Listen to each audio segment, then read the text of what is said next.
Bien, mais bonjour, je suis Thibaut Renard, responsable intelligence économique de CCI France. Bienvenue à cette table ronde géopolitique du goût de la bataille des terroirs à la diplomatie culinaire. Alors ça peut paraître un sujet assez original au vu de la thématique du festival qui est donc les frontières. Finalement, c'est né d'une constatation qui était que bien que dans le cadre de la mondialisation, on puisse assister à une sorte de dilution des frontières, dans le domaine du goût, c'est plutôt l'inverse. Il y a un double paradoxe qui était que d'un côté, dans le cadre de cette définition des terroirs et de cette mise en place d'aires d'appellation, on voyait voir une sorte de résurgence des frontières. Et inversement, on constate dans le domaine, cette fois-ci plutôt de la diplomatie culinaire et de l'influence, un affranchissement des barrières, des frontières, où justement on va utiliser le goût pour contourner et plutôt s'attaquer à l'intime des personnes, plutôt que de s'arrêter justement devant les barrières et devant les frontières. Donc je vais passer très rapidement la parole à mes intervenants pour qu'on puisse laisser des questions à la salle à l'issue de la conférence. Donc cette conférence se situera en deux parties. La première dédiée à la bataille des terroirs, où s'exprimeront Dominique Dizer, qui est un petit peu l'ambassadeur du vin de Bordeaux à Paris, mais qui est surtout à l'origine de la Fondation Avéter, donc une fondation qui va défendre les terroirs, et Dominique Bargeul, directrice de l'Institut de recherche d'agriculture biologique en Suisse, qui, elle, approfondira davantage le concept d'aire d'appellation, d'IGP, etc., au niveau européen, mondial, et qui approfondira le propos de Dominique, avec, dans les deux cas, des cas pratiques, des focus qui seront effectués pour vous initier à cette notion véritable de terroir. Et ensuite, on fera une deuxième partie dédiée à la diplomatie culinaire, avec un petit film au milieu qui fera la transition, avec Gilles Bragard, donc le créateur du Club des chefs, donc les chefs cuisiniers des chefs d'État, donc au cœur du pouvoir, mais au cœur du goût du pouvoir, donc, qui nous donnera quelques anecdotes justement sur cette notion d'influence et de soft power qui se fait par le biais du goût. Et on conclura la conférence par Alessandra Roversi, qui est experte en diplomatie culinaire ou gastro-diplomatie, ou, puisque les Français s'en sont mêlés, de gastrono-diplomatie. Bref, tout le monde se tape dessus pour savoir quel est le terme qui va l'emporter. Et elle est actuellement consultante pour le pavillon suisse à l'exposition universelle de Milan 2015. Il faut le rappeler que l'exposition universelle de Milan 2015 sera dédiée justement à cette thématique de la nourriture, ce qui est très original pour une expo universelle. Donc je vais tout de suite passer la parole à Dominique Dizer, qui est créateur de la Fondation Avéter. Bonjour à tous. Un de mes amis disait, si tu veux changer le monde, commence à changer toi-même. Donc je suis chef d'entreprise et rapidement, et donc depuis 20 ans, je gère une enseigne qui est liée au terroir, au vin de Bordeaux et au terroir. Parallèlement à ça, en 2005, j'ai fait un master en intelligence économique et aujourd'hui, je suis le président du comité des sages à l'école de guerre économique, le The Wise Club, et je pilote un projet qui s'appelle Mercure IE, qui travaille sur le terroir. Donc depuis 3 ans, je travaille avec des étudiants, tous les ans, 4 étudiants. Les étudiants de l'année d'après reprennent les études du début. Donc nous avons décidé de créer une fondation Avéter pour protéger l'harmonie de l'homme et de la terre. La première année, nous avons passé notre temps à définir réellement ce que c'était que le terroir. Aujourd'hui, tout le monde parle de terroir, mais nous avons été le plus loin possible dans cette définition.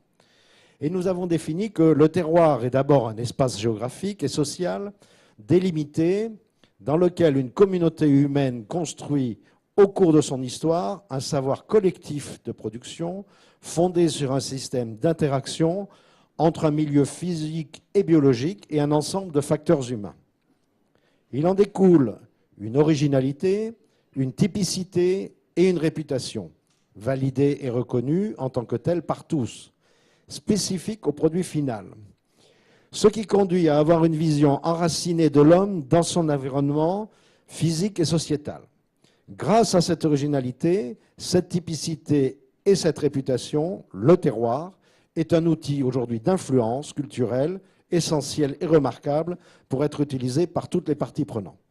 Donc aujourd'hui, on a défini cette notion de terroir. On va parler aujourd'hui plutôt du terroir gastronomique, du moins du terroir agricole, mais nous avons défini aussi qu'il existait des terroirs. Il y a un terroir industriel dans l'Est, il y a un terroir aéronautique dans le Sud-Ouest, et donc aujourd'hui, on peut toujours s'inspirer de cette définition.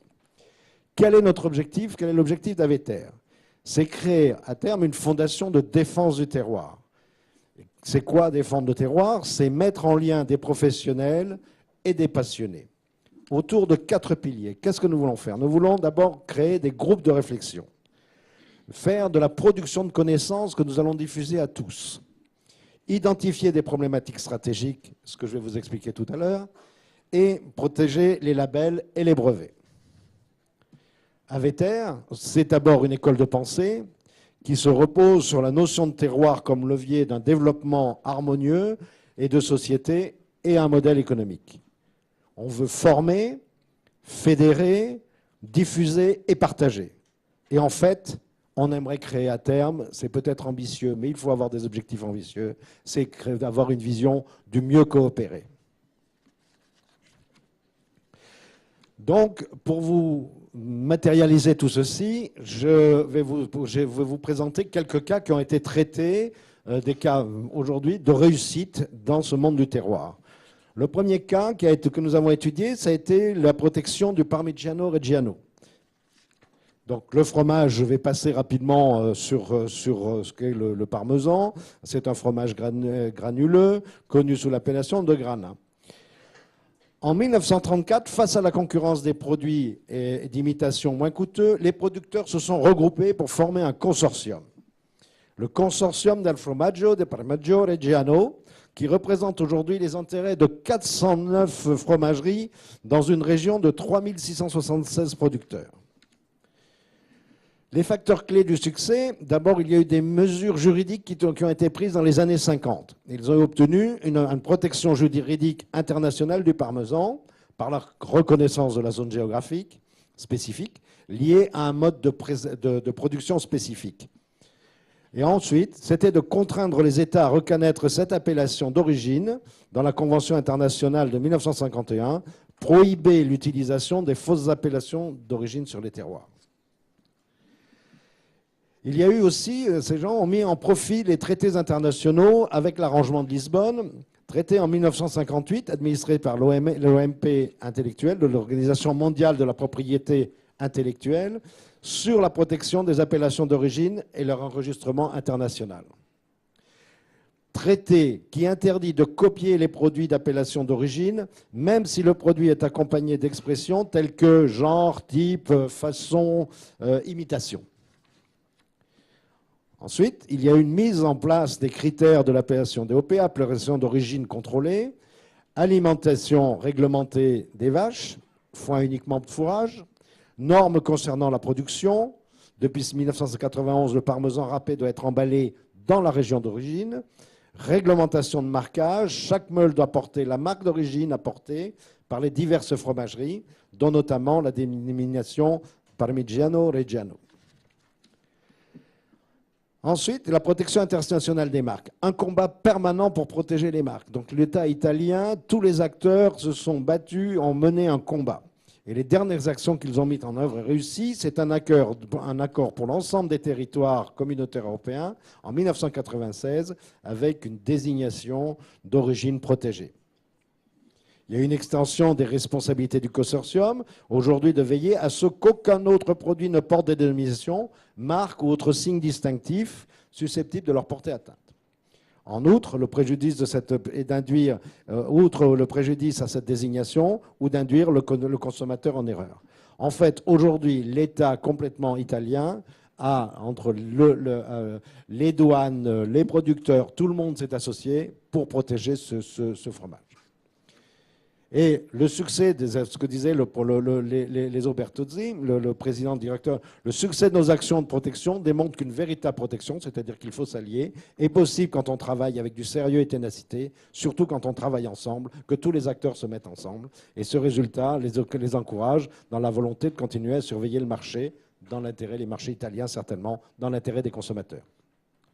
Un deuxième cas un petit peu différent qui va vous montrer l'intérêt de l'État pour la protection des terroirs, c'est le Maroc.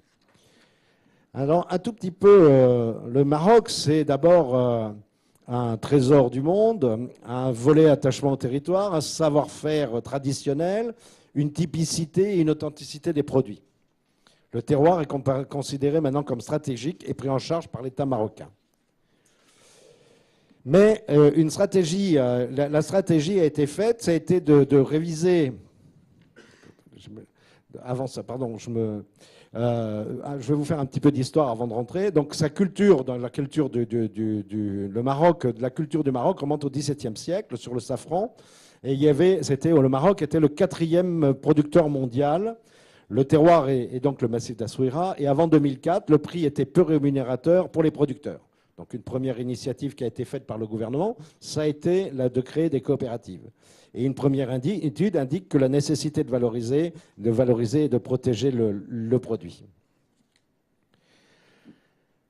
La nécessité de protéger, c'était la protection contre les usurpations et la fraude, la captation au niveau local et national de la plus-value, le renforcement du safran sur le marché international et l'amélioration du statut de la femme, le renforcement de l'ancrage du safran dans les habitudes socioculturelles de la région. Le résultat que ça a eu, que ça a donné, c'est que finalement, en l'an 2000, sur le graphique que vous voyez, on voit que le prix, non seulement les épices sont protégées, mais deuxièmement, il y a eu vraiment un retour économique sur ce produit. Donc, grâce à une stratégie de développement, de réviser le mix, de favoriser la coordination entre les producteurs et les distributeurs, de distinguer les produits de terroir sur un marché intérieur de ceux destinés au marché extérieur. Donc le Maroc a réussi l'ensemble des acteurs marocains ont réussi à protéger leurs produits et à y trouver une valeur. Alors, tout ceci, ce sont des exemples concrets, donc c'est ce qui est vraiment, pour moi, important. Et j'aimerais vous dire en conclusion que l'espace, l'eau, deviennent des biens immatériels de plus en plus recherchés. Que nos campagnes aujourd'hui se désertifient et qu'il faut aujourd'hui retrouver des modèles économiques différents et nouveaux pour retravailler ensemble. Il faut que nous soyons créatifs, imaginatifs. Et il faut exactement que nous retrouvions des valeurs, et que nous combattions l'égoïsme un peu qui règne dans le monde aujourd'hui. Et j'aimerais que vous réfléchissiez et que tous les acteurs réfléchissent que depuis l'origine des temps, la Terre a protégé l'homme, il serait peut-être temps que l'homme protège la nature. Merci beaucoup.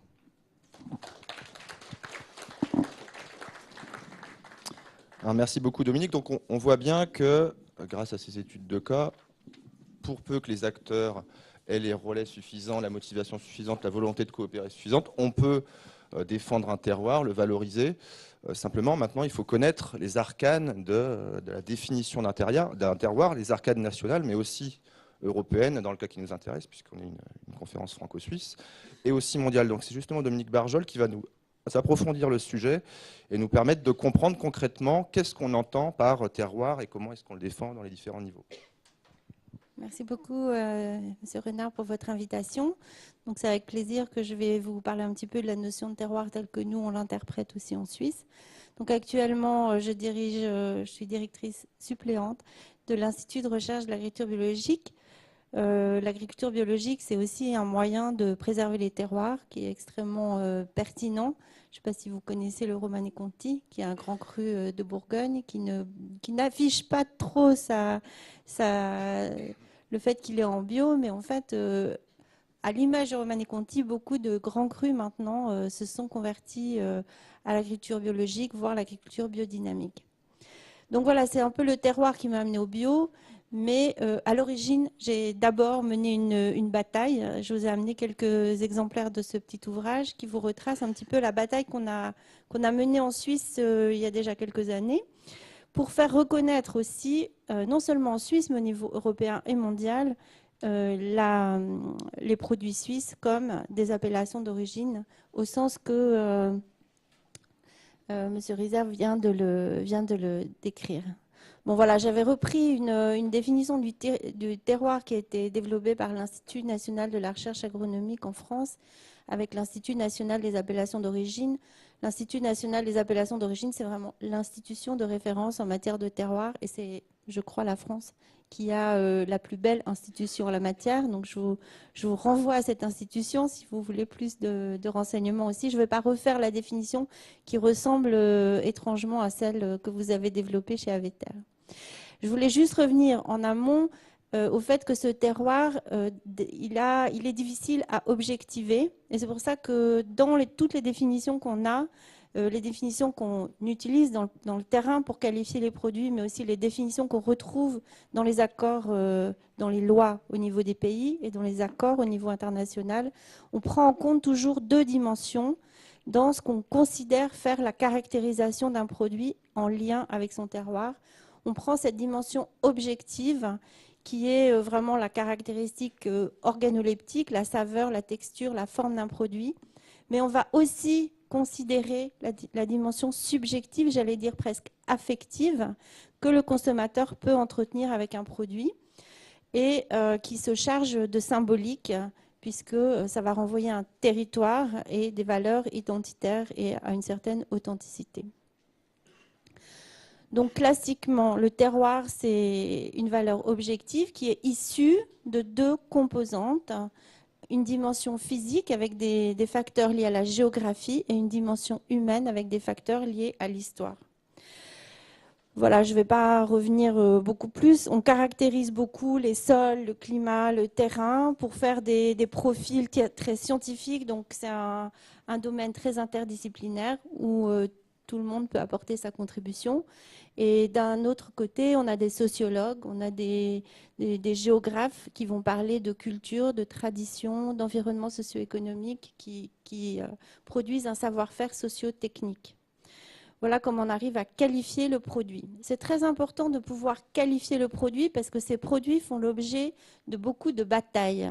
Parce que finalement, ces produits s'attirent la sympathie des consommateurs qui bien souvent sont prêts à payer le prix pour avoir ce petit plus du vrai terroir. Et finalement, tout l'enjeu, c'est de protéger cette valeur des produits de terroir qui coûtent souvent cher à produire par rapport à des produits qui pourraient porter le même nom et donc induire le consommateur en erreur parce qu'ils ne respectent pas finalement les vrais fondamentaux du produit et les vrais fondamentaux de ce lien avec le terroir, le respect du lien physique, mais aussi des savoir-faire. Alors, il y a certaines controverses, surtout portées par les pays anglo-saxons et les pays du Nouveau Monde, donc, qui défendent l'idée que la protection de ces produits est contraire au droit de la concurrence, que l'usage des noms des produits qui serait réservé aux producteurs d'une région délimitée serait contraire au principe de la libre concurrence. Ça, je dirais, c'est la controverse principale. Une deuxième controverse, c'est de dire que ces produits ne méritent pas un régime spécifique de protection et qu'on peut tout faire avec le droit des marques et qu'il suffit d'enregistrer son produit comme marque et ça suffit. Ensuite, même s'ils admettent le principe d'un droit spécifique, ils vont dire ce droit spécifique est trop coûteux à mettre en place, c'est trop compliqué d'arriver à protéger par ce système spécifique. Et même si on le faisait, le contrôle ne serait pas possible. Donc finalement, et tout ça pour conclure que la certification serait un coût qui ne serait pas compensé par des avantages économiques suffisants. Donc voilà l'ensemble des controverses et des batailles qui sont très conséquentes et qu'on résume en un mot. Cette bataille est d'ordre commercial, elle n'est pas d'ordre philosophique, elle n'est pas d'ordre éthique, elle est portée par des considérations commerciales et l'enjeu c'est de protéger les produits contre les usurpations pour une valeur économique qui est très importante pour les régions agricoles et viticoles en France et dans les pays européens. Donc bon, j'avais mis quelques exemples d'usurpation. Des fausses lentilles du Puy produites au Canada, des faux pruneaux d'Agen produits au Chili, etc. Dans l'Union européenne, donc la France et aussi l'Italie, comme a mentionné aussi l'intervenant précédent, on a des règlements qui ont été repris avec l'Union européenne, donc en 1992, un premier règlement qui a tout de suite été attaqué par les États-Unis et l'Australie. Et donc, il y a eu un différend qui a duré très longtemps, qui s'est réglé en 2005 et qui a contraint l'Union européenne à changer son règlement. Donc, vous voyez qu'on est vraiment dans la bataille.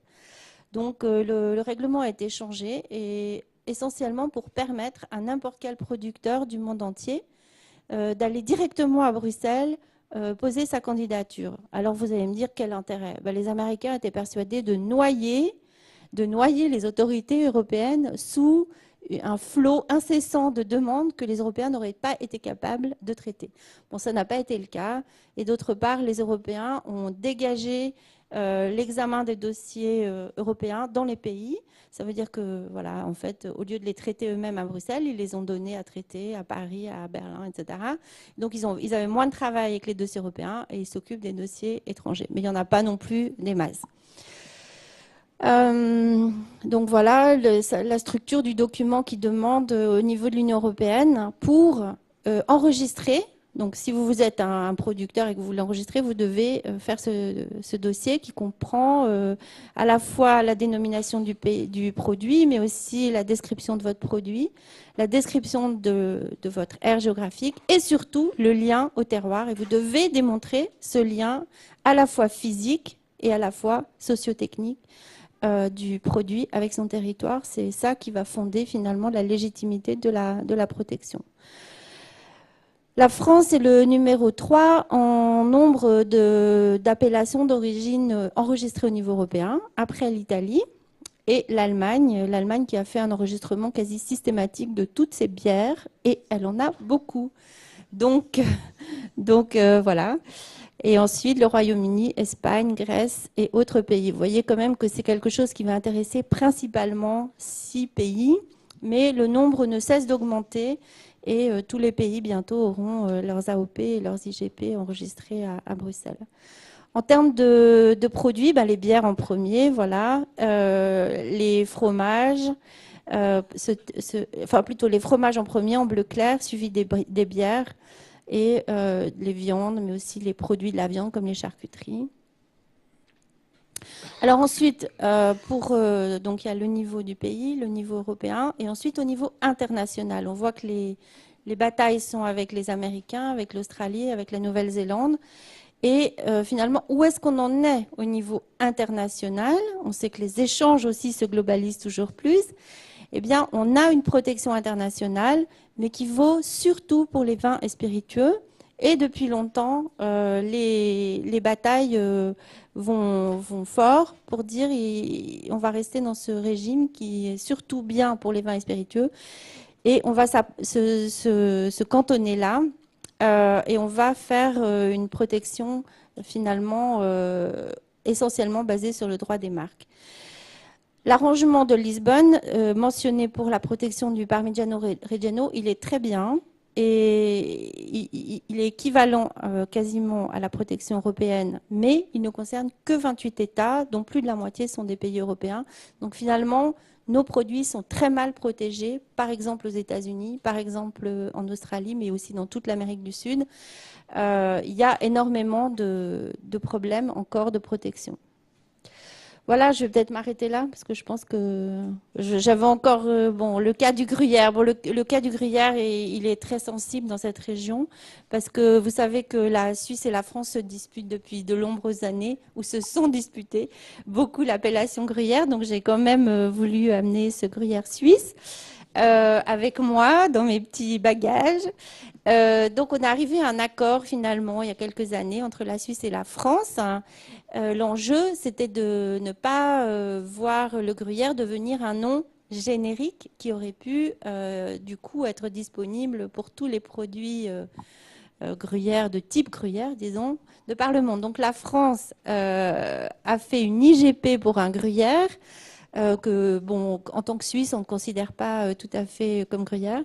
Et la Suisse a donc enregistré une AOC sur le gruyère qui a été reconnue par l'Union européenne. Donc c'est un produit qui est produit à partir de foin et d'herbes de l'exploitation qui ménage une continuité des micro-organismes entre l'herbe et le fromage, ce qui est reconnu comme un facteur qui donne beaucoup de goût. Et donc, met beaucoup l'emphase sur ces micro-organismes avec une liste de ferments autorisés, une reproduction des ferments dans chaque fromagerie et une maturation du lait 10 heures en cuve pour développer ces micro-organismes du lait. et les micro-organismes attaquent la protéine du lait pour la transformer en protéine fromage. Et ça se fait au cours d'un affinage qu'on fait assez long. Voilà. Et ensuite, j'ai pris un deuxième exemple, le Wagashi au Bénin, pour montrer que cette réalité des AOC, comme l'a déjà montré Dominique Rizer, c'est quelque chose qui se transporte au-delà des frontières. Ce n'est pas quelque chose qui est propre à la France. Et quand on va au Maroc, mais si on va aussi en Afrique subsaharienne, on voit à quel point ces populations sont attachées à leurs produits d'origine et possèdent un nombre très important de spécialités, qui ont ces caractéristiques de lien au terroir exactement comparables à celles qu'on connaît chez nous. Voilà, je vous remercie.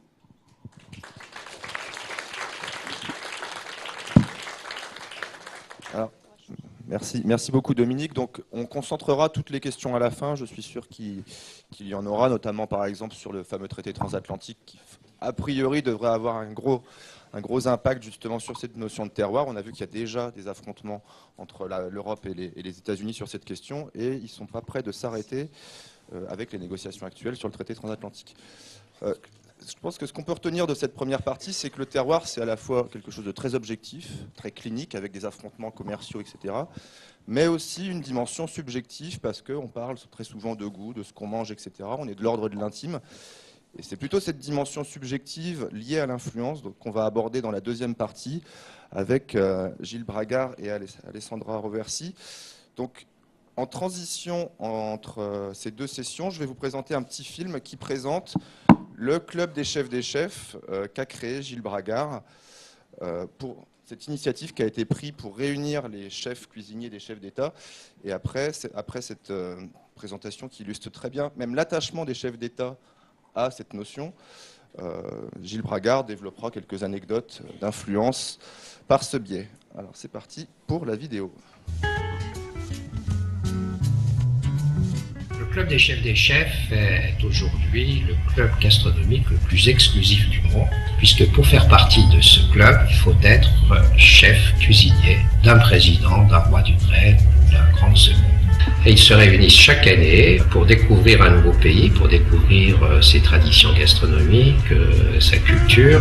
J'ai été élu président il y a 3 ans et c'est un grand honneur pour moi de pouvoir représenter tous les chefs d'État. Dans tous les pays où nous nous rendons, le chef d'État en général reçoit les chefs pour les remercier et leur rappeler le rôle important qu'ils jouent. Votre mission est de la plus haute importance, car vous recevez les chefs d'État du monde entier. Votre travail est essentiel. Grâce à votre talent, vous parvenez à créer une atmosphère propice aux négociations politiques.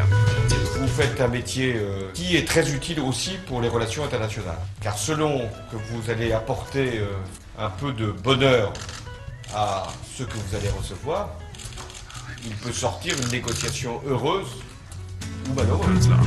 Normalerweise sind ja viele Chefs im Kanzleramt, aber Chefs dieser Art, nämlich die Chefs des Chefs, sind sehr selten hier. Und deshalb möchte ich Sie ganz besonders begrüßen. Je crois que la gastronomie en politique a un rôle très important, qui crée une situation propice à la discussion et à l'échange. Et je crois que pour la personne qui reçoit, c'est important de créer cette atmosphère avec des mets de grande qualité, avec des vins de très grande qualité aussi. Lorsque les gens partagent des belles choses autour d'une même table, eh bien, les discussions sont beaucoup plus aisées. Les chefs des chefs ont en commun 3 missions principales. La première mission, bien sûr, c'est de défendre la gastronomie de leur pays, de la mettre en exergue, de la mettre en avant. La deuxième mission, c'est de veiller au bien-être de son chef d'État et à sa santé. Une cuisine saine, avec d'excellents produits. Ensuite, la troisième mission est une mission purement diplomatique. Talleyrand disait à Napoléon, donnez-moi de bons cuisiniers, je vous ferai de bons traités. Et récemment, les chefs des chefs se sont prêtés à ce jeu diplomatique en participant à un dîner de charité organisé à Tel Aviv pour la Fondation Shimon Peres, qui œuvre pour le rapprochement des jeunesses palestiniennes et israéliennes. Ce dîner a été un grand succès et nous pensons qu'à l'avenir, les chefs des chefs se prêteront aussi à cette mission pour la paix.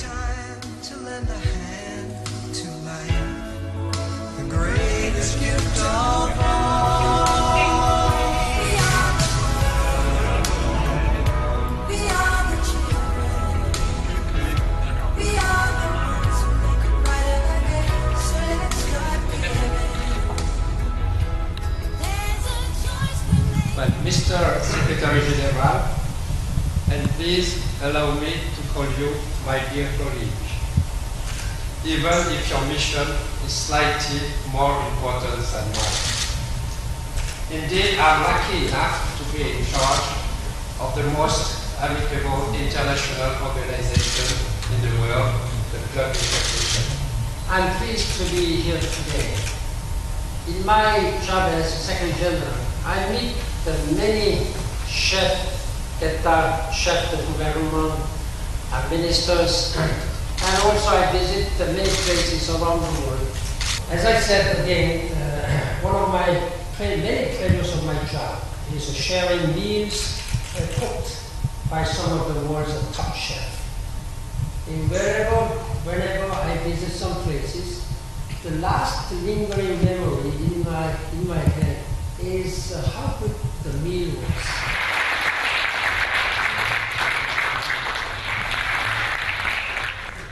Okay, let me to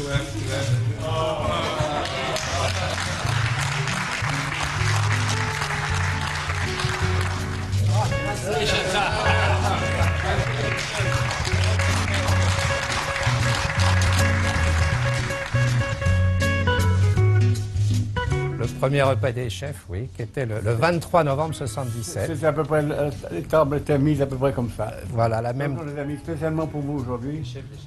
Voilà, la même disposition.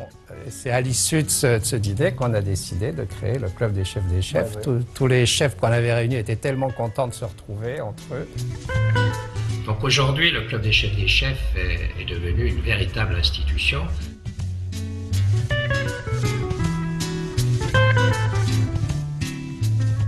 Et on peut même dire que c'est le G20 de la cuisine. Nous sommes le 1er août à 9h du matin et nous avons rendez-vous avec le président des États-Unis, ce qui est extraordinaire pour ce club. C'est vraiment une reconnaissance du président du pays le plus puissant du monde à ces chefs qui œuvrent tous les jours pour le bien-être des grandes semoirs.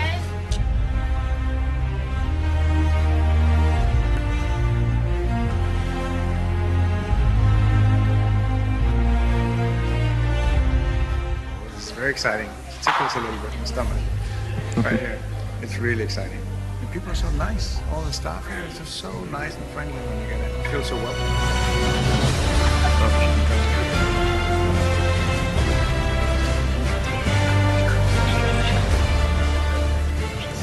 I want to welcome all of you.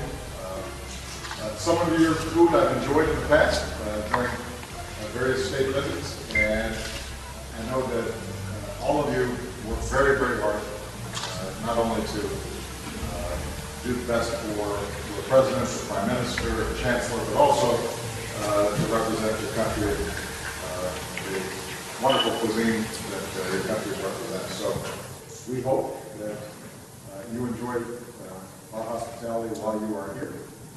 I wish I could stay to have some samples. Now, can I just ask, who are these outstanding chefs right here? Nice to meet you. What's your name? Well, it's so nice to see you. How old are you? You're 9 years old? Well, are you a pretty good chef? Scrambled eggs and toast? This is always family and friends, spouses. Good to see you. Beautiful. Now, the truth is, I'm not a bad cook. I just haven't had time in about 10 years. And it is French artist. Oh, that's good.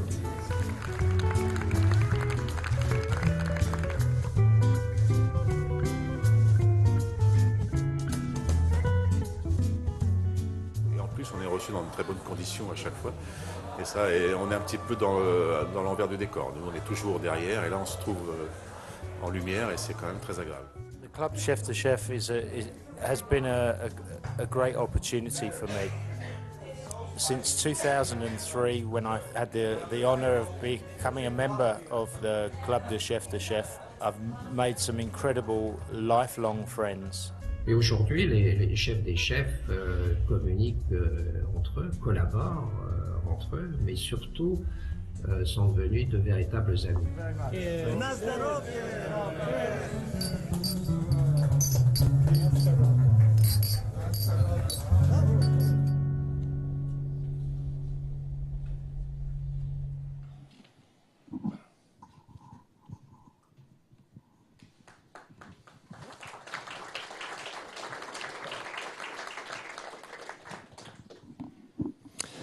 Voilà, donc merci de m'avoir invité à participer à ce festival. Merci à vous pour l'intérêt que vous nous portez. Bon, je pense qu'à travers ces quelques images et à travers les témoignages des chefs d'État eux-mêmes, donc vous avez pu comprendre quelle est l'importance de la gastronomie dans la diplomatie. Bon, je le rappelais dans ce petit film, dans ce que disait Talleyrand à Napoléon, je crois qu'il est toujours vrai. Et une de nos devises au club, c'est que la politique divise les hommes et la bonne table les réunit.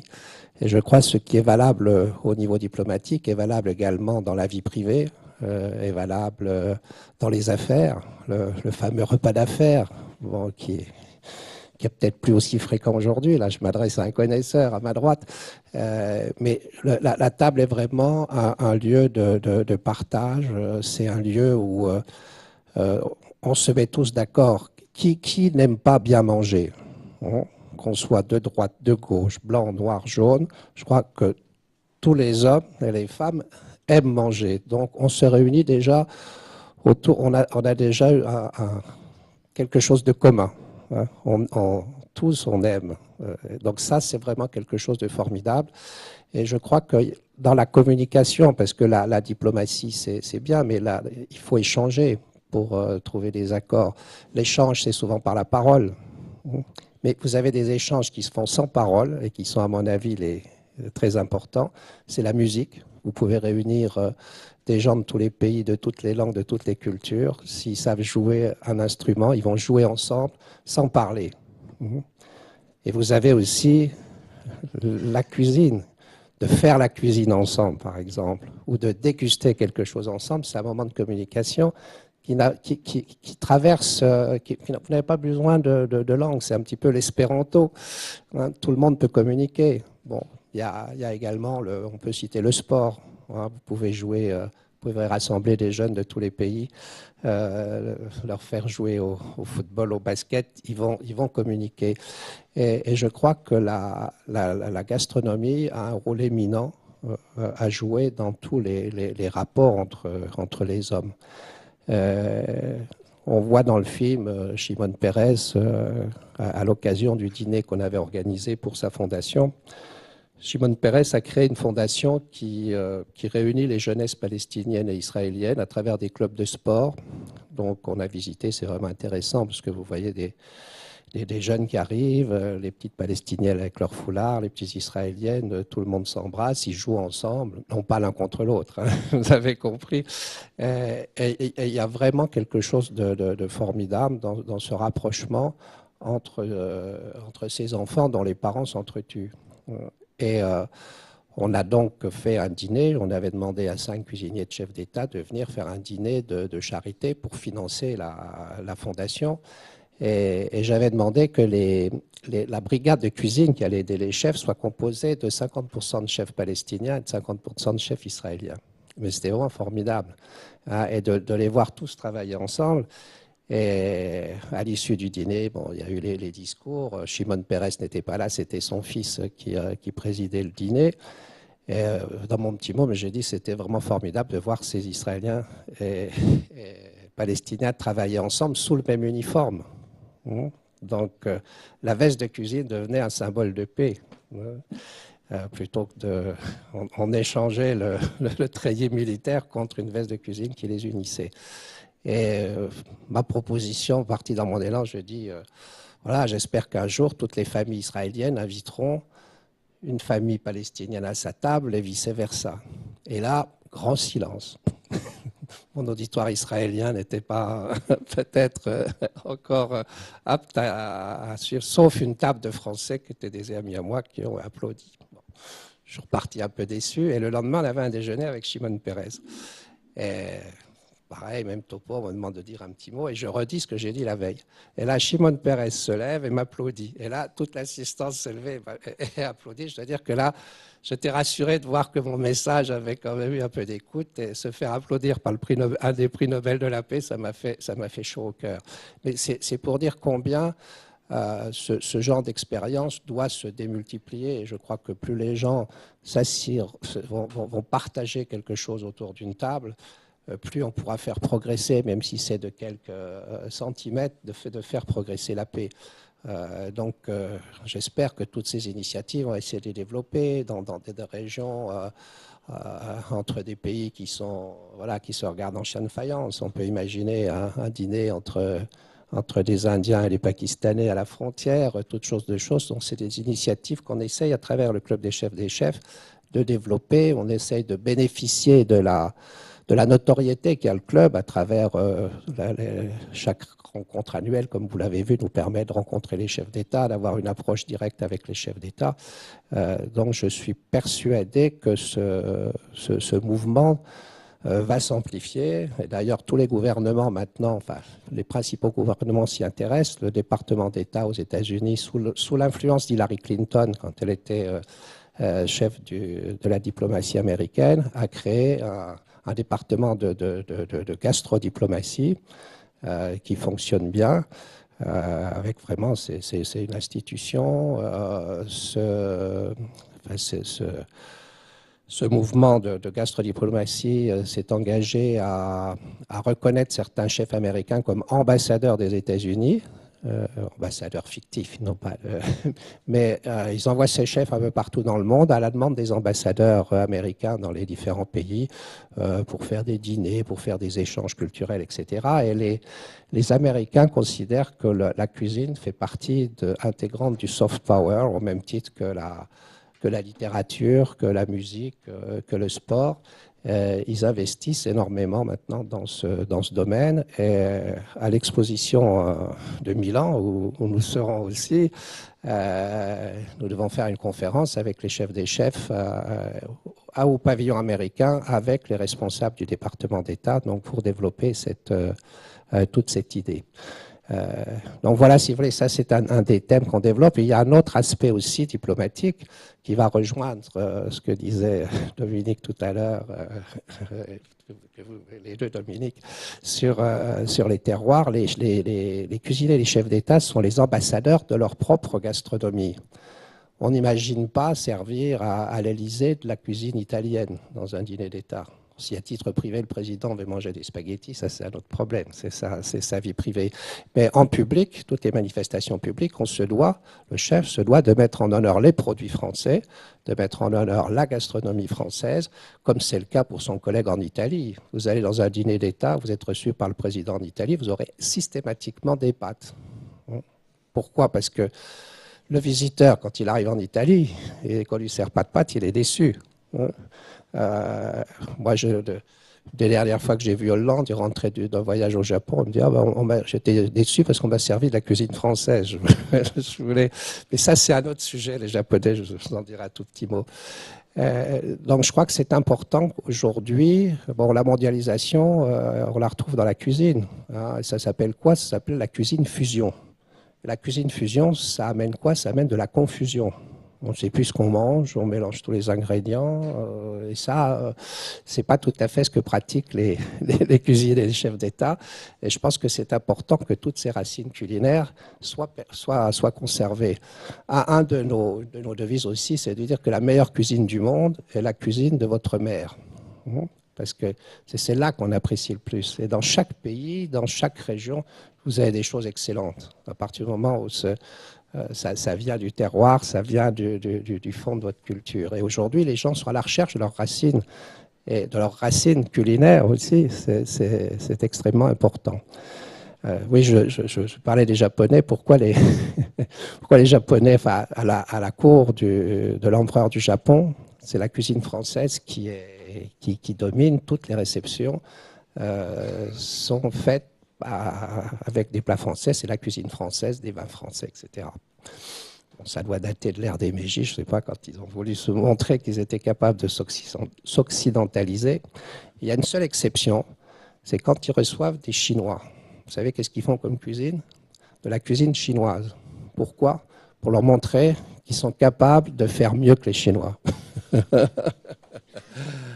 Voilà, c'est une petite anecdote, comme quoi il y a aussi des petites bagarres, si vous voulez, entre les différentes gastronomies. Mais c'est sûr que c'est un sujet qui est passionnant.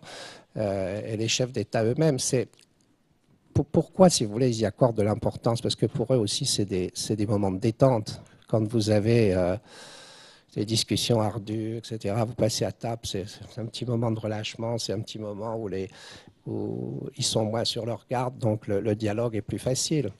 Je me souviens d'une anecdote aussi sous Giscard d'Estaing, ça remonte à quelques années, c'était lors d'un sommet européen à Rambouillet, ça s'était très mal passé, ils n'avaient pas réussi à se mettre d'accord, et au moment du déjeuner d'adieu, le chef qui était en cuisine se fait appeler par le président dans la salle à manger. Le chef, il dit « bon ». Il rajuste son tablier, sa toque, il monte dans la salle en disant « qu'est-ce que j'ai fait pour qu'on me demande ?» Et là, le président dit « voilà, chef, je tenais à vous présenter parce que tous mes collègues ont voulu vous saluer et vous remercier. » Et là, il y a le Premier ministre britannique qui était Callaghan à l'époque, lui dit « chef, les seuls bons moments qu'on a passés pendant ce week-end, c'est grâce à vous. » Donc ça, pour le chef, c'était vraiment formidable d'avoir une reconnaissance de tous les chefs d'État européens qui se sont levés et qui l'ont applaudi. Voilà, donc on pourrait parler pendant très longtemps sur tous ces aspects de la gastrodiplomatie, mais le club a été créé en 1977, donc au début c'était vraiment confidentiel, et aujourd'hui on a de plus en plus d'exposition médiatique, parce que c'est quelque chose qui intéresse tout le monde. Bon, la France, après les États-Unis, s'y est mis, donc Fabius a créé maintenant... il fait pas mal de choses pour la promotion de la cuisine française. Il va y avoir une opération là, très prochainement dans le monde entier où des restaurants il va y avoir une semaine française où tous les restaurants candidats, mais pas forcément les restaurants français, vont présenter des spécialités françaises avec des chefs français. Donc il y a une prise de conscience. Il y a Alain Ducasse aussi qui fait pas mal aussi dans ce domaine. La seule chose que je regrette, c'est que les Français veulent appeler ça la gastronodiplomatie, alors que tout le monde dans le monde appelle la gastrodiplomatie. Alors ils ont peut-être voulu se dire qu'un gastro-entérologue, mais quand on se fait plaisir, on va où? On dit on va se payer un gastro. Hein, on va soit dans un bistrot, soit dans un gastro. Donc c'est dans le langage courant. Donc pour moi, ça ne me choque pas. Donc s'il y a une bataille de terminologie, je suis pour la gastrodiplomatie plutôt que pour la gastronodiplomatie. Voilà, merci de m'avoir écouté. Bien sûr, je suis à votre disposition pour répondre à toutes vos questions. Merci beaucoup.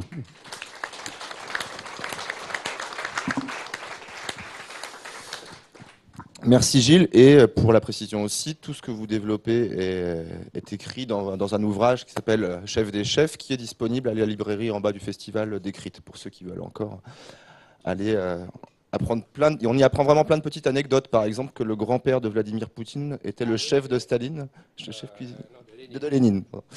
Voilà, donc Vladimir Poutine a comme quoi peut-être que les futurs, un des petits-enfants d'un des chefs sera peut-être chef d'État plus tard, qui sait. Voilà. Et on apprend aussi qu'Hillary Clinton, quand elle arrive en tant que première dame, elle vire le chef cuisinier français, c'est ça, de la Maison Blanche, pour prendre un Américain. Voilà. Il y avait deux raisons. D'une part, le chef français qui était à l'époque avait été engagé par Bush père,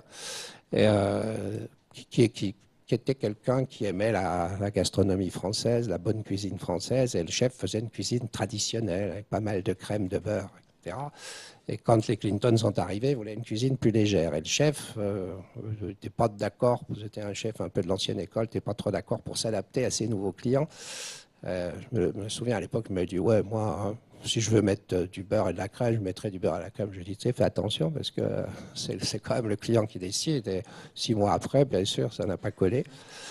Et donc, il a dû partir. Enfin, on lui a demandé de partir. Et il y avait aussi une forte pression des syndicats américains de cuisiniers pour que ce soit un chef américain qui soit au fourneau à la Maison-Blanche. Donc, il y a eu toute une compétition pour trouver un chef. Et le premier chef américain est arrivé à ce moment-là à la Maison-Blanche, puisqu'il n'avait jamais eu de chef purement américain. Le premier chef était un chef français qui s'appelait René Verdon, qui avait été engagé par Jackie Kennedy. C'était un chef qui avait un restaurant à Washington et Kennedy appréciait et voilà comment la cuisine française est arrivée à la Maison-Blanche. Parce que jusqu'à présent, c'était l'armée qui faisait ce qu'on appelle du catering. Il n'y avait pas de... Et puis il y avait une femme de ménage qui faisait la cuisine privée pour tous les jours, mais tous les banquets d'État, etc., étaient faits par les services de l'armée, donc ce n'était pas d'une grande qualité. Donc... Madame Kennedy avait voulu, l'influence française quand même des Kennedy a voulu faire quelque chose de plus sympathique. Et ensuite, ce chef français est parti avec Johnson, parce que Johnson n'était pas très intéressé par la cuisine. Et là, ils ont pris un chef d'un hôtel de New York, qui est un chef suisse. Voilà, Henri Allaire, natif de Altdorf. Et Henri a été avec moi un des fondateurs du club, avec le chef de l'Élysée de l'époque qui s'appelait Marcel Le Cerveau. Et voilà. Et après, Henri Allaire, c'était un chef allemand. Après, de nouveau un chef français pendant quelques années. Et maintenant, c'est une femme qui dirige les cuisines de la Maison-Blanche, qui est d'origine philippine. Donc c'est un bel exemple aussi d'intégration. Enfin, elle est mariée à un Américain, donc de nationalité américaine. Donc les Américains... ont cette chef maintenant aux commandes. Très bien. Merci beaucoup. Donc, on voit qu'ils ont de la suite dans les idées sur la question et c'est justement Alessandra qui va développer. Juste pour rebondir. Non, on fera les questions à la fin, parce que sinon... Juste pour rebondir sur cette notion de réconciliation des personnes, on en discutait avec Alessandra hier soir, à partir de avril 2015, sur TV5 Monde, il va y avoir une émission diffusée qui s'appelle « À table avec mon ennemi », où justement, ils essayent de réunir des gens du conflit colombien, rwandais, palestinien, autour d'une table, justement. Donc c'est une émission qui sera diffusée à partir d'avril 2015 sur TV5 Monde et qui développe justement toutes ces initiatives avec le Club des chefs, etc., sur tenter de rapprocher des ennemis par la gastronomie. Donc je laisse la parole tout de suite à Alessandra qui conclura la concurrence sur ces développements en termes de gastrodiplomatie qu'on voit au niveau mondial. Bien, alors je vais m'appuyer et compléter beaucoup des propos qui ont déjà été tenus et des exemples qui ont été donnés par Gilles Bragard, avec un propos un tout petit peu plus construit, avec des éléments de réflexion académique qui vont vous permettre aussi d'aller fouiller sur les thématiques. Donc je l'ai appelé gastrodiplomatie, effectivement. Alors à part que le no semblait ne pas fonctionner sur la diapositive, je pense qu'on va garder le terme qui est utilisé également en anglais, gastrodiplomatie. Et d'ailleurs, donc sur ma première slide, je vous explique qu'effectivement le terme de gastrodiplomatie et de diplomatie culinaire est un peu dans le zeitgeist, dans l'esprit du siècle et du moment, depuis peu finalement, parce que l'entrée dans Wikipédia, qui pour moi est cette encyclopédie collective du moment, date de juillet 2013. Donc c'est des mots qui sont utilisés dans la recherche académique et dans les médias depuis maintenant une dizaine d'années, gastrodiplomatie et diplomatie culinaire, mais qui finalement se cristallisent dans les dernières années notamment dans le domaine académique. C'est une rencontre entre de la science politique, des relations internationales, la communication institutionnelle, l'anthropologie et tout ce qu'on appelle les food studies aujourd'hui, c'est-à-dire ces nouvelles études qui sont à la croisée de l'économie, de la géographie, de la biologie. Et on retrouve à la croisée de ces chemins cette thématique de la diplomatie culinaire ou de la gastrodiplomatie. Alors ces deux termes sont utilisés un tout petit peu de façon interchangée et interchangeable. Dans la pratique plus structurée académique, pour que vous ayez quand même une petite conceptualisation, on définit la diplomatie culinaire et la culinary diplomacy. Souvent, d'ailleurs, on qualifierait probablement plus le travail des chefs tel qu'il est fait de diplomatie culinaire dans les textes plus académiques et dans les médias plus rigoureux, parce que c'est vraiment l'utilisation de l'alimentation dans les rapports d'État à État. Alors que la gastrodiplomatie, c'est l'utilisation de l'aliment et des produits alimentaires nationaux dans la relation d'un État avec, appelons, le large public. Donc ça, c'est un petit peu la distinction qui est faite. Diplomatie culinaire d'État à État, gastrodiplomatie d'État à large public. Dans les années à venir, on aura d'ailleurs de plus en plus de la gastro-paradiplomatie, c'est-à-dire de l'utilisation de public à public, c'est-à-dire où il n'y a plus d'État impliqué, mais où des acteurs du secteur privé ou associatif font de la promotion de leur identité culinaire nationale à un autre public. Mais bon, disons que les deux grands termes, voilà, peuvent être aujourd'hui définis comme ça. Oups, pardon. La diplomatie culinaire, donc, qui est cette première forme de relation d'État à État, elle est, entre guillemets, vieille comme la Bible, vieille comme le monde, c'est-à-dire que depuis toujours, les cités grecques antiques se retrouvaient autour d'un repas, ça a été mentionné lors d'alliances, de traités. Cette image est très intéressante parce que c'est la France qui est sous la table, et parce qu'en l'occurrence, elle n'était pas invitée à la table des négociations lors du traité de Vienne en 1814. Et effectivement, Talleyrand a dit donnez-moi un cuisinier. Il a pris un cuisinier extraordinaire, Carême, qui, semble-t-il, est celui qui a fait basculer les négociations et qui a permis à la France, sous la table, de s'asseoir à la table de nouveau des négociations grâce à des banquets fabuleux et parce que bon, ces congrès duraient des mois, hein. À l'époque, c'était pas 3 jours de congrès rapides. Et il semble que ces négociations aient été facilitées par ce fabuleux cuisinier Carême, qui, comme ça a été dit, a permis de faire passer un message non verbal qui a facilité l'ingestion et la digestion de concepts et d'idées. Ce qui est intéressant, c'est qu'on a dans l'histoire de très très nombreux exemples de banquets et de moments qui ont été clés dans les relations. Justement, je continue sur l'idée de État à État. C'est important de parler toujours, et il y a même des études qui commencent à être faites sur qui est présent et qui ne l'est pas, sur qu'est-ce qui est mangé et en quelle quantité. Vous donnez peu, vous donnez beaucoup, ça exprime beaucoup sur votre perception de la personne qui est avec vous, la forme des tables, l'arrangement des tables, le plan de table, qui est assis à côté de qui, et le lieu du repas. Est-ce que c'est la villa? Est-ce que c'est le lieu de l'ambassade? Est-ce que c'est le château?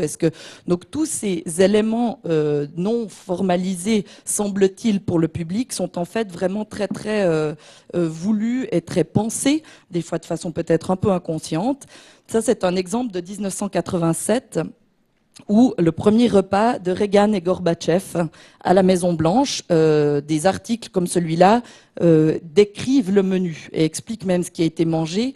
Et Reagan a très intelligemment choisi un vin de la Russian River Valley en Californie. C'est un vin donc américain et californien, Reagan californien, mais il a dit la Russian River parce qu'en fait c'est des émigrés russes du 19e siècle qui avaient commencé à s'occuper de ces vignes. Donc il faisait aussi un geste en choisissant ce vin par rapport à son invité. Et il y a de très nombreux exemples comme ça dans l'histoire où le choix du lieu, Obama a été mangé avec Medvedev dans un Big Mac, enfin dans un McDonald's ou dans un, je sais pas ce que c'était, mais une chaîne de fast-food, pour montrer une certaine informalité, détendre l'atmosphère, aller sur un moment un petit peu plus de cordial et de rigolade. Et c'est intéressant vraiment d'analyser, si vous avez l'occasion, d'essayer de décrypter. Alors le problème de la diplomatie culinaire, culinaire, c'est qu'elle est souvent cachée de notre perception et de notre compréhension, parce que la plupart des choses sont un peu secrètes. En l'occurrence, même dans votre livre, on dit qu'il y a certaines choses qu'on ne peut pas dire, parce que les habitudes alimentaires des chefs d'État et des diplomates sont à préserver. C'est intéressant, je trouve, de noter que par ailleurs, on parle de corps diplomatique, qu'on a une utilisation du mot corps qui est intéressant, et comment ce corps réagit à cet élément non verbal de la cuisine. C'est très peu étudié encore dans les relations internationales et dans les sphères. On a toujours pensé que la cuisine était un sujet frivole, sans doute un sujet féminin, alors que la diplomatie, c'est une histoire d'hommes, de chars, de tanks et de victoires. Et en l'occurrence, depuis une dizaine d'années, il y a beaucoup d'études en gender studies qui s'intéressent à ces autres aspects de la diplomatie non formelle. Maintenant, la gastrodiplomatie est une autre chose. Donc, cette diplomatie culinaire continue, les ambassades continuent à proposer des plats de leur cuisine nationale. Mais depuis quelques années, on parle de gastrodiplomatie, et donc du moment où les États font de la promotion de leur cuisine nationale au large public d'autres endroits. Alors, formellement, le mot gastrodiplomatie aurait été utilisé pour la première fois dans un article de The Economist en 2002 pour parler d'un plan de la Thaïlande qui avait décidé de passer de 5000 restaurants thaïlandais dans le monde à 15 000. Donc le gouvernement thaïlandais a mis à disposition des formations, des budgets. C'est-à-dire qu'un restaurateur qui aurait souhaité ou voulu ouvrir un restaurant thaï à Paris pouvait demander un financement, une subvention et une formation à son gouvernement. Ce qui a été copié par la suite par Taïwan, par exemple. Donc on donne souvent cette date de 2002 comme le début d'un effort conscient et concerté de gastrodiplomatie. Là, on travaille véritablement sur un petit peu le pouvoir du prestige, c'est du brand awareness, où là, le pays devient vraiment comme une marque qu'on essaye de promouvoir. Il y a tout un côté de prestige et de subjectivité. Après, dans la réalité, il y a aussi des grandes batailles qui sont sur le tourisme, le commerce, des histoires d'investissement et d'argent. Et là, on retrouve l'idée du terroir où il y a tout un aspect symbolique et émotionnel, mais il y a une véritable guerre économique là derrière également, pour l'industrie économique du commerce extérieur-intérieur, mais aussi l'industrie culturelle. On dit que c'est la gastrodiplomatie, convaincre les cœurs et les esprits par l'estomac. Et dans ce cas, moi, je voudrais quand même juste mettre une petite nota bene, c'est que la cuisine nationale est une construction sociale, parce que la cuisine, elle est très locale, ou régionale, ou globale. Mais les cuisines nationales, comme les nations, sont des constructions, parce qu'on a mis des frontières. Moi, voilà, la fondue, est-ce qu'elle est savoyarde, est-ce qu'elle est genevoise, voilà, les fribourgeoises. Mais voyez, donc on est dans les identités nationales culinaires sont déconstruits quand même, donc il faut pas l'oublier. Tous ces exemples-là que vous voyez, c'est des pays qui sont souvent, on pourrait imaginer la France, l'Italie. La France fait donc son initiative le 19 mars, mais ça vient de commencer. Les pays qui ont des cuisines très établies, France, Mexique, Italie, ont finalement fait très peu en gastrodiplomatie. C'est souvent des pays qu'on appelle des puissances moyennes. Et ça revient à un concept de science politique que je vous encourage à observer aussi. C'est ce qu'on appelle le soft power, c'est-à-dire l'idée d'utiliser non pas la coercion, mais l'attraction. Et c'est un concept des années 90, 90, traduction, de Joseph Nye, qui est un grand politologue américain. Donc vous voyez ici de la Malaisie, la Thaïlande, le Pérou, et chaque fois c'est pour le monde, Global Thai, Malaysian Kitchen for the World, Cocina Peruana para el Mundo. On est sur des trucs très, très ambitieux de communication, et on aurait pu utiliser dans cette diplomatie public, la musique, etc. C'était déjà le cas pendant la guerre froide. Mais là, on a vraiment cette utilisation de la nourriture. Alors, je vais vous donner des exemples de ce qui a été fait. Donc, il y a un site web, par exemple, en, je crois, une dizaine de langues, Kitchen of the World, Thailand. Donc là, vous avez comment cuisiner thaï, comment obtenir ces fameux fonds et ces subventions. Ça, il y a beaucoup de travail sur les réseaux sociaux, sur l'Internet. On est beaucoup sur des agences de communication. Un autre exemple, c'est des food trucks. Le gouvernement malaisien a payé notamment un food truck dans une dizaine de villes américaines, Malaysian Kitchen. Donc là, vraiment, on est sur un travail d'un gouvernement qui met un budget, qui met une équipe et qui rédige une politique publique. Donc c'est vraiment quelque chose de conscient. C'est pas tiens, je pourrais mettre mon vin dans mon ambassade quand j'ai envie. Un autre exemple, c'est le gouvernement coréen qui a beaucoup travaillé sur aussi des liens entre l'industrie. Ils ont fait chanter des pop stars coréennes. La K-pop était très à la mode. Ça, c'est un petit clip vidéo que je vous encourage à écouter où ils chantent K-Food is the best. Et qui apparemment, c'est deux grandes stars, Electro Boys et Big Star, de la K-pop culture coréenne. Mais vous voyez en haut à droite, Discover Korea's Delicious Secret. Donc c'est vraiment tout un travail aussi sur la diffusion auprès là d'un public plus jeune aussi, de l'envie de manger du kimchi, donc le chou fermenté coréen. Et ça, c'est un autre exemple, contrairement à ce que pourraient laisser penser les modèles, c'est le Nordic Food Diplomacy à Cannes en 2013. Et là, on rend un renversement sémantique très intéressant où la nourriture est sur la table et les mannequins qui représentaient la créativité et le design nordique sont à côté de la table. Donc on a à la fois un événement un peu paradoxal, mais une sémantique très différente. Mais là, on allie ça à d'autres thématiques. En l'occurrence, là, c'était le design suédois. Donc, vous voyez qu'il y a aussi beaucoup d'acteurs privés qui entrent en jeu, qui bénéficient de cette gastrodiplomatie, parce qu'on a des restaurateurs, etc.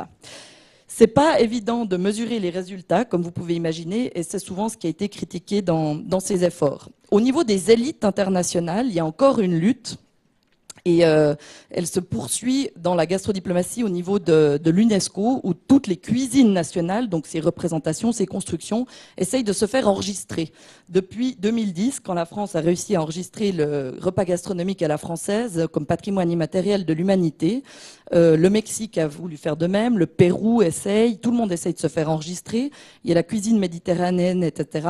Ce que je veux quand même souligner dans cet effort-là, qui est plus destiné aux élites, c'est ou même à son audience nationale, parce que très souvent on essaye de rendre les gens de son propre pays fiers, ce qui est finalement le travail qu'on fait quand on fait du branding, où on essaye que les ambassadeurs de la marque soient à la fois les employés de l'entreprise, donc les habitants du pays, tout autant que les gens à qui on destine le message, c'est qu'il y a des vraies luttes assez douloureuses.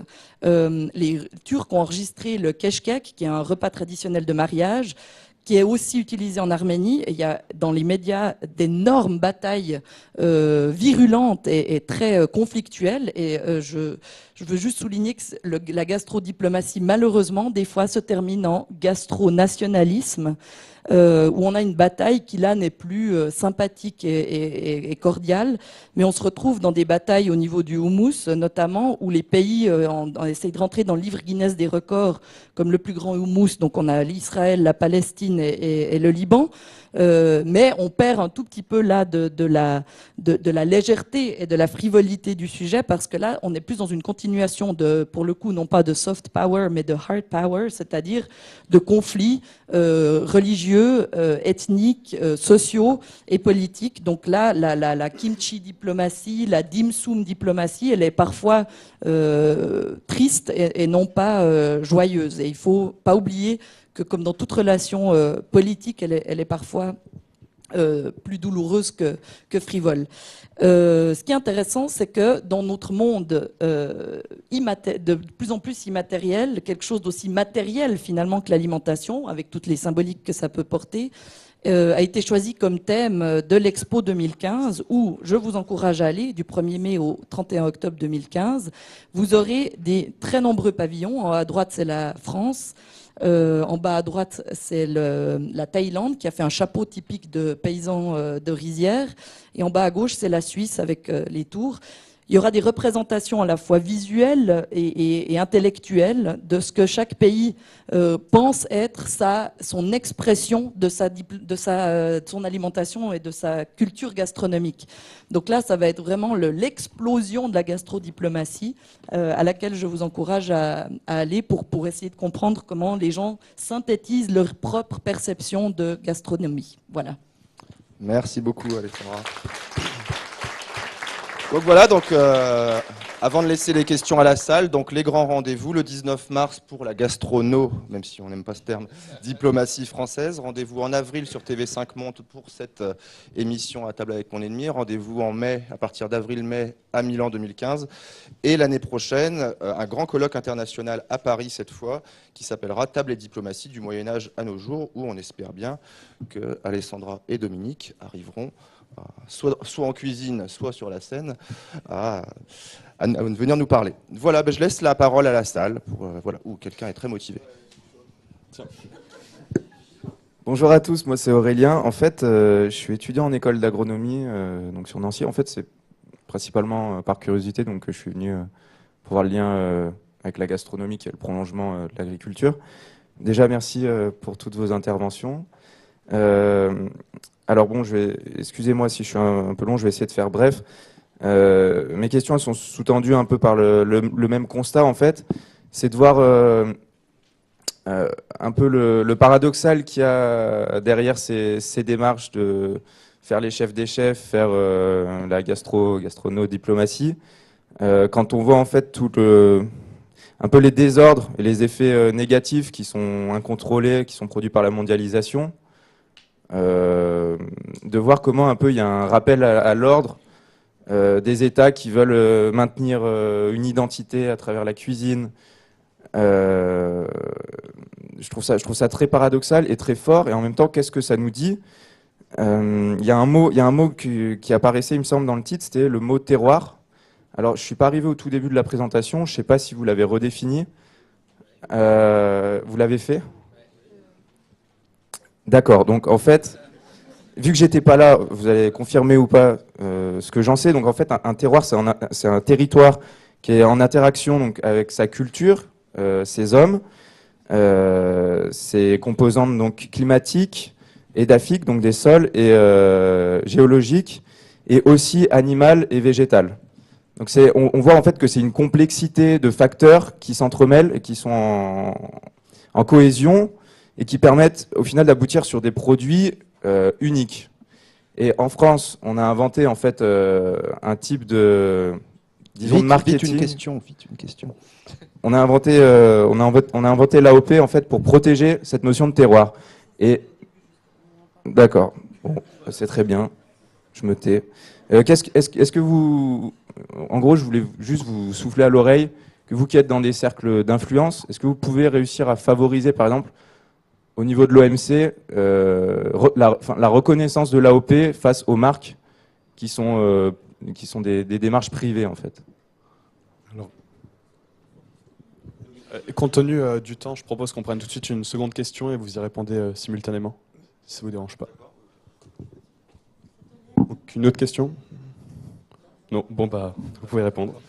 Alors, avant de passer la parole à Dominique, pour la première question de savoir la définition du terroir, on a mis plus d'1 an à un ensemble de personnes à définir ce que était réellement le terroir. Et je pense qu'aujourd'hui, on a parlé des terroirs agricoles, on a parlé du terroir gastronomique, mais il existe aussi des terroirs industriels, il existe aussi des terroirs aéronautiques, et vous allez retrouver certainement cette slide quelque part.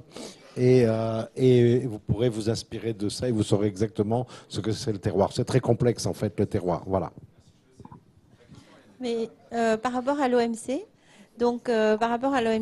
effectivement, j'en ai parlé aussi, il y a déjà une définition qui donne un semblant de protection aux produits de terroir dans les accords ATPIC, qui sont les accords pour la propriété intellectuelle. Et en fait, cette définition, elle protège bien les vins et spiritueux, mais elle protège moyennement les autres produits. En gros, ça dit que chaque membre de l'OMC est libre de choisir son régime de protection. Donc ça veut dire la France et l'Europe en général ont fait le choix d'un système qui protège au-delà des marques, dans le sens où il y a une protection qu'on appelle une protection d'office. Parce que, en fait, le système des marques repose sur la capacité du détenteur de la marque à faire lui-même les démarches pour lutter contre les imitations. La protection d'office permet aux détenteurs de l'AOP de se reposer sur la répression des fraudes pour lutter contre les usurpations, ce qui est beaucoup moins coûteux et beaucoup plus efficace.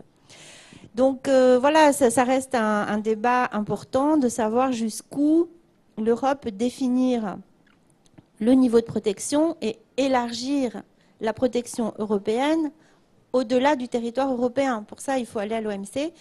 Et je ne sais pas si vous savez, mais le problème de l'OMC, c'est que c'est très lent, puisque tous les États doivent être d'accord. Ça marche au consensus. Donc voilà, il y a plus de 150 pays membres de l'OMC, il faut qu'ils soient tous d'accord. Et donc, principalement les États-Unis, mais aussi les pays comme l'Australie ou la Nouvelle-Zélande, font une union, enfin font une alliance plutôt qu'une union, font une alliance un petit peu contre ce principe de protection d'office et de protection étendue. Et j'ai rappelé les arguments principaux. Les arguments principaux, c'est de dire pas de monopoly, pas de monopole pour les producteurs dans un territoire donné. Libre concurrence. On doit pouvoir faire du gruyère en France, en Suisse, où c'est protégé par l'AOP, mais aussi aux États-Unis. Ça, c'est ça le problème, mais à la fois, voilà, on est dans un régime de consensus au niveau de l'OMC. On essaye de faire avancer les choses. Ce qui se discute actuellement, c'est, je crois que vous en avez parlé, M. Renard, c'est un accord déjà entre les États-Unis et l'Europe, qui s'appelle le TTIP, qui a pour objet de faire avancer tout un paquet d'accords commerciaux. Et évidemment, les Européens ont mis les AOC dans le panier. C'est-à-dire, ils ont dit OK pour les accords commerciaux, mais si vous nous accordez la protection pour nos produits. Et pour l'instant, les États-Unis ne sont pas d'accord. Donc, en fait, on est dans une bataille, encore une fois, parce que j'ai un étudiant qui est venu me voir en me disant, lui, sa thèse, c'était de voir combien ils allaient perdre d'argent. Parce qu'il y a beaucoup de produits qui sont imités, que ce soit au Canada, que ce soit aux États-Unis, et ça rapporte beaucoup d'argent à beaucoup d'entreprises qui font beaucoup de lobby auprès du Parlement américain et auprès des autorités canadiennes. Autre question. Merci, on a encore 2 questions. Merci. J'avais une question qui concerne les spécificités ethnico-religieuses, et particulièrement M. Bragard. Comment est-ce qu'on organise un dîner entre juifs et musulmans, compte tenu des spécificités dues au halal, au kasher, etc. Bien sûr qu'on respecte un dîner, le dîner qu'on a fait à Tel Aviv, par exemple, était un dîner kasher, hein, avec surveillance dans les cuisines, que tout était fait selon les règles de la cacheroute. Et idem pour quand un chef d'État musulman vient à Paris, il est certain qu'on essaye de faire en sorte de respecter ses convictions. Et même si vous parlez des Israéliens, il y a des chefs d'État israéliens qui ne sont pas du tout religieux, mais ils sont obligés en public. Donc un chef d'État israélien qui n'est pas religieux, quand il est reçu en France, automatiquement la cuisine sera cachère. Pour ne pas, voilà, il y a les sensibilités. Et idem pour les musulmans, il n'y aura pas de... alors, il y a eu un problème avec l'Iran, où l'ambassadeur iranien avait exigé pour un dîner, c'était pas un dîner d'État, c'était un déjeuner de travail, avait exigé qu'il n'y ait pas de vin à table. Et là, l'Élysée a refusé et dit non. Si le président ne veut pas boire de vin, il ne boira pas de vin. Mais c'est une tradition française et le déjeuner a été annulé.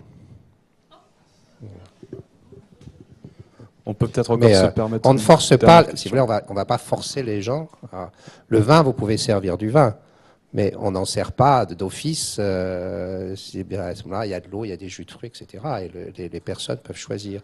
Mais par contre, le plat, on ne vous demande pas de choisir, puisque c'est imposé. Vous n'avez pas comme au restaurant, où voilà, on vous met un plat devant vous. Donc là, bien sûr, on respecte les traditions. Dernière question. Merci, oui.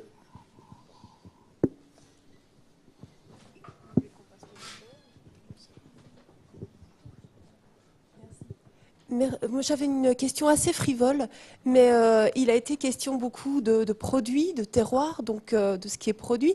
Et moi, j'avais une question sur les recettes. Vous avez parlé de la food fusion. Et est-ce que Je viens de Lyon et on voit de plus en plus dans cette ville très gastronomique de restaurants qui affichent burger. Est-ce que ça a du sens de faire des burgers avec des produits AOP, ou est-ce qu'on est vraiment dans deux logiques qui s'opposent ou qui finalement peuvent se rejoindre? Alors je vais vous dire, je pense que ce sont des effets de mode. Moi, je suis dans le terroir, j'ai des restaurants, des bars à vin à Paris et je ne sers que des produits du terroir. Et ça me fait. Et c'est effectivement aujourd'hui, il y a une explosion de la mode de manger de l'hamburger avec des bœufs de Kobe ou ainsi de suite. Mais je pense que tout ça, ce sont des effets comme il y a eu la cuisine, la nouvelle cuisine avec des choses pas cuites. À un moment donné, ça va tenir. Et puis à un moment donné, les gens, vous savez, le monde aujourd'hui change, évolue. Et on a envie de changer de main. Il y aura d'autres cuisines. Voilà. Je suppose que vous connaissez la définition de la mode. La mode, c'est ce qui se démode. Donc, alors, moi, contrairement à vous, je suis pour. Et je vais vous expliquer pourquoi. Je travaille pour la ville de Genève. Il y a 47% d'étrangers en ville de Genève. On a un produit AOP, IGP, qui est le cardon, et l'autre, c'est la longeole, qui est une saucisse. Tout à fait charmante et intéressante avec des graines de fenouil. Mais les Genevois eux-mêmes n'en mangent pas. Les Suisses mangent plus de kebab et de pizza. Le fromage consommé numéro 1 en Suisse, c'est la mozzarella. Moi, je trouve fabuleux que un restaurant italien à Genève fasse de la pizza avec des tomates de Genève et de la mozzarella genevoise. En l'occurrence, il y a un Italien qui, en utilisant le lait des vaches genevoises et de France voisine, fait une très très bonne mozzarella. Et qui travaille du coup avec les producteurs et qui permet de maintenir une industrie du lait à Genève qui est menacée pour le prix du lait, etc. Donc à Genève, notamment, une des choses que l'Expo de Genève fera à l'Expo universelle, c'est qu'elle va parler de sa cuisine internationale et de dire que les restaurants vietnamiens, que les restaurants... On a des pois chiches à Genève, on peut faire un couscous avec du pois chiche genevois, il y a 10 producteurs qui font du pois chiche. Et là, on est dans une logique qui est très différente d'une mode parce qu'on est sur vraiment... C'est du travail dans les cantines scolaires, hein, c'est du travail dans la notion de développement durable et de fournisseurs locaux qui va vraiment au-delà d'une mode. Moi, je pense que si le burger genevois, et il y en a beaucoup, et il est fait avec un bœuf où il y a un bison, ils élèvent des bisons à Genève, et ça me va très bien parce que je pense que c'est la réalité économique. Les petits commerçants vivent de ça. Et ils peuvent pas que faire des produits. En plus, moi, je dis toujours, c'est le trio du cholestérol, les AOP. Je les adore, mais franchement, il y a des vins, des alcools, il y a du fromage et il y a de la viande. Et c'est des produits d'épicerie fine qui sont merveilleux, mais qui peuvent pas, dans la réalité, par exemple, d'une cantine scolaire. Alors on parle de recettes.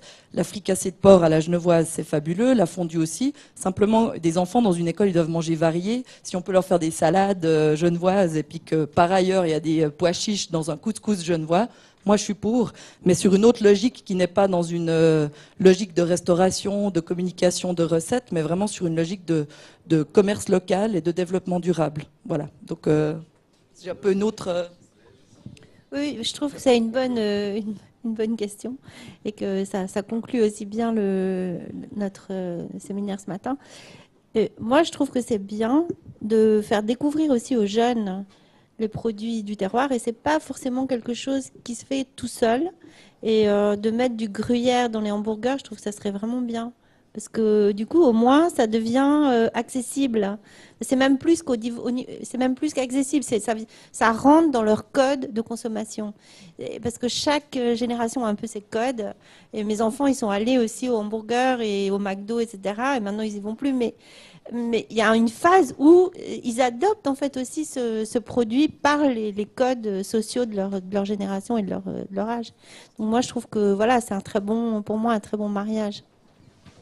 Oui, mais je suis tout à fait d'accord avec vous. C'est-à-dire qu'on peut utiliser des pois chiches genevois dans un couscous, ça ne me dérange pas. Au contraire, moi je suis plutôt locavore, c'est-à-dire essayer de manger sur place les produits. Mais où je suis un petit peu réservé, c'est quand on me propose, comme on me l'a proposé une fois au Maroc, pour faire bien du couscous au foie gras. Ça, voilà. Mais une pizza, une bonne pizza avec des bonnes tomates de Genève, je préfère des bonnes tomates de Genève que des tomates élevées sous serre en Hollande. J'ai rien contre les Hollandais, mais non, on peut très bien. Le burger, c'est devenu quelque chose comme la pizza. Voilà, mais faire un burger au bœuf de Kobe, pourquoi pas? Si vous avez les moyens de vous l'acheter, c'est pas de problème. Voilà, je vais te. Mais cette tendance au rapprochement des terroirs avec toutes ces nouvelles notions de bio, de circuits courts, etc., c'est aussi développé dans l'ouvrage de Dominique Barjol sur la bataille des AOC. Donc c'est des tendances qui sont en train de se rejoindre. Et après tout, un bon burger circuit court, c'est peut-être mieux qu'un... ou bio, et bio, c'est encore mieux. C'est peut-être mieux finalement qu'un produit standardisé, mais avec le label terroir, etc. etc. Donc, c'est des tendances qui se rejoignent et qui se croisent, etc. etc. Est-ce qu'on reste du temps ou est-ce qu'on... On a dépassé. On a dépassé, donc c'est fini. Bah, merci à vous, merci à tous. Je vous rappelle que... Tu peux pas me remettre. Je vous rappelle que vous pouvez laisser vos commentaires et vos avis sur Twitter, notamment grâce à la borne Twitter qui est à la sortie du couloir. Merci.